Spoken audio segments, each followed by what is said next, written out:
So let's take a look at Pro Tools now. When you turn on this computer, it won't have Pro Tools open most likely, and so we need to open it up. Pro Tools is right here, this purple one, and I'm going to show you a couple things that you might have problems with. So I've clicked on it, and nothing's happening. So you can see at the top it says Pro Tools, and we just need to say File, Create New, and now we can create a new session right here. This is the dashboard. And I'm going to show you a little tip. What I like to do when I'm making a new session is say the date in this format. So 2024-07-22.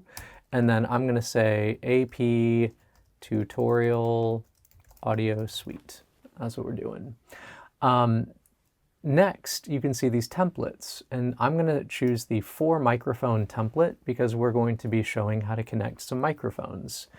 Down here, you have WAV, which is going to be your file type. That's correct. 24 bits. I recommend 24 for this type of setup because this mixer cannot achieve 32 bits, and that's okay. 24 is plenty.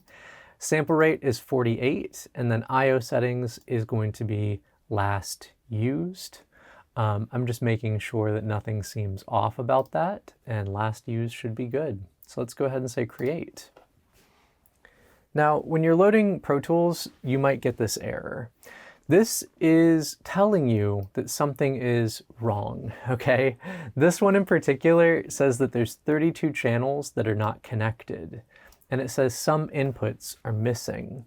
So what I know the problem is that this computer is not yet talking to the mixer. So I'm going to show you how to fix that. So we're going to say, no, we don't need to see a detailed report, and it's going to open up Pro Tools. So up at the top, there are many settings, but we just care about this one called Setup.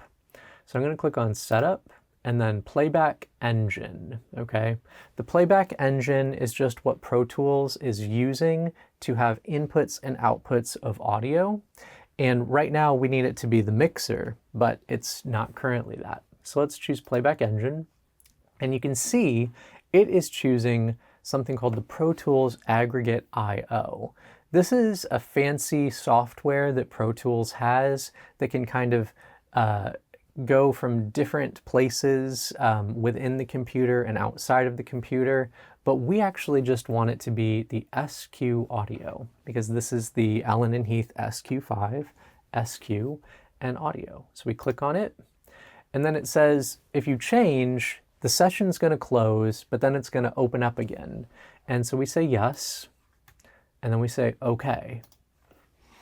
And now it's giving me another error, but we're going to fix that in a second. We're going to say no to that error, and it says that the main left-right cannot be mapped. I'll show you that too if we have a problem. I think we're okay though. So now there's no more errors beyond that point, and we can get started with our recording. And so I'm going to just double click this top bar to make it bigger here.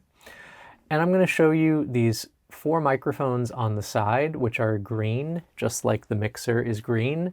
And we have a blue one for the stereo input, and then we have red for the master. And over here, you can see mic 1, mic 2, and so on. And then the output says main left-right output. And so that's all correct, and everything is working well. So the problem was, again, the Playback Engine was not set to SQ audio. Now it is, and we're good to go.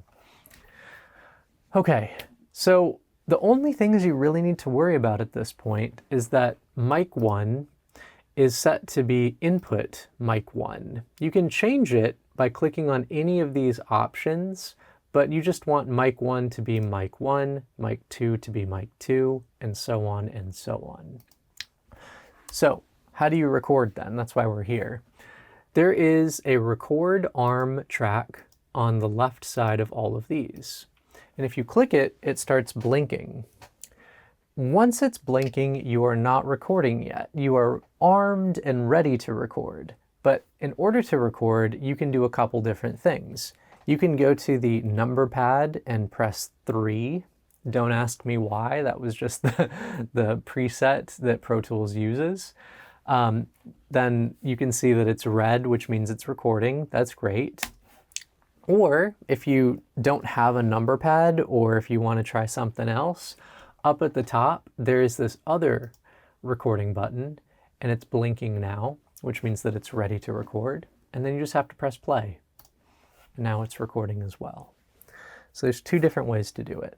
Now, since we don't have any microphones plugged in, it's not a very interesting recording, but you can see that's the process of getting a recording started.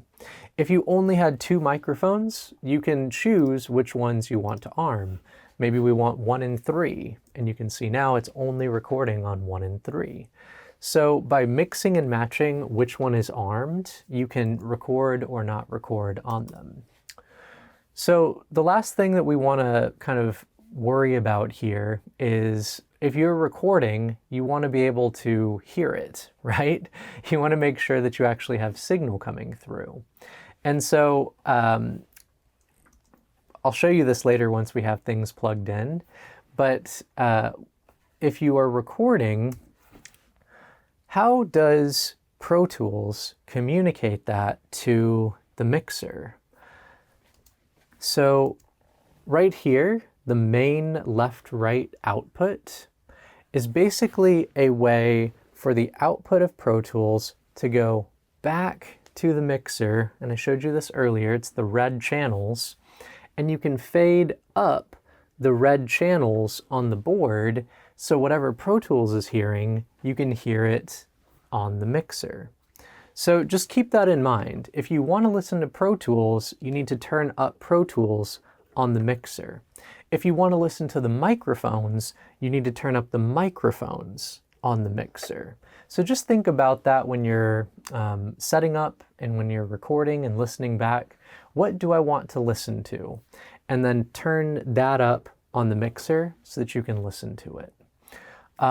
There's some other Pro Tools tricks that I can teach in a different class, but that's the basics right now. So let's move on to how do you get microphones plugged in to this whole system.